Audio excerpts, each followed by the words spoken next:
دن بھر بس کی سیٹی، کرایہ مانگتے ہاتھ، شام کو کتابوں کی دنیا۔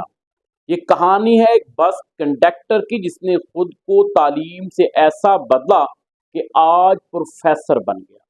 دوستو، یہ کہانی ہے رجندر کی۔ ایک غریب خاندان میں پیدا ہوا، گھر کے حالات اتنے خراب تھے کہ وہ بس کنڈکٹر بن گیا، مگر خواب ابھی زندہ تھے۔